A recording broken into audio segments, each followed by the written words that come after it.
नमस्कार। भारत ने नेपाल से जो पॉम ऑयल आता है उस पर पूरी तरीके से रोक हटा दी है।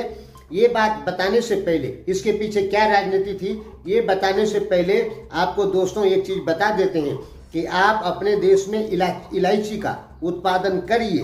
देखिए, नेपाल की जो इलायची है उसकी मांग यूरोपीय देशों में, अरब देशों में, भारत में बहुत ज़्यादा बढ़ रही है और नेपाल ने 93.7% ज़्यादा बढ़ोतरी की है पिछले 11 महीने में।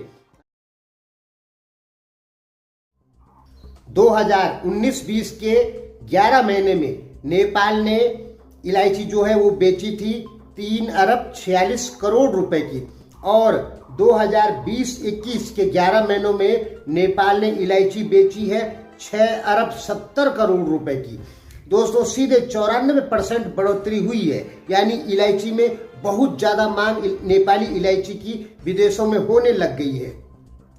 इसीलिए दोस्तों मैं कहता हूं कि इलायची लगाओ और खूब पैसे कमाओ, क्योंकि दोस्तों उत्पादन ही किसी देश का विकास करता है। अब आप चाहे किसी भी चीज का उत्पादन करें, लेकिन उत्पादन किसी देश का विकास निश्चित तरीके से करता है।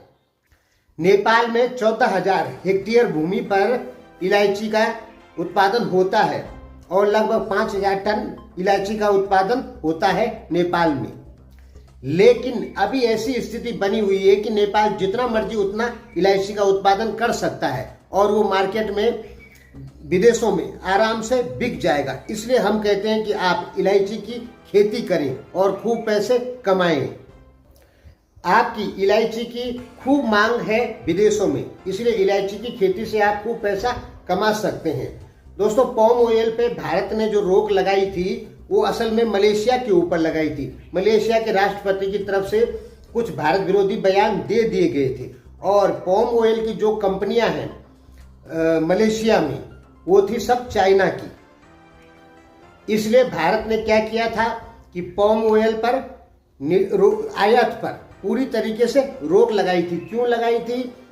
मलेशिया को सबक सिखाना था भारत को, लेकिन भारत डायरेक्ट मलेशिया के पॉम ऑयल पर रोक नहीं लगा सकता था। इसलिए उसने, क्योंकि ये जो ट्रेड यूनियन है यानी वर्ल्ड के ट्रेड के विरुद्ध है, डायरेक्ट किसी देश पे रोक नहीं लगा सकते हैं, ठीक है। इसलिए भारत ने कुछ बहाने बना के पूरे पॉम ऑयल पर ही रोक लगा दी थी।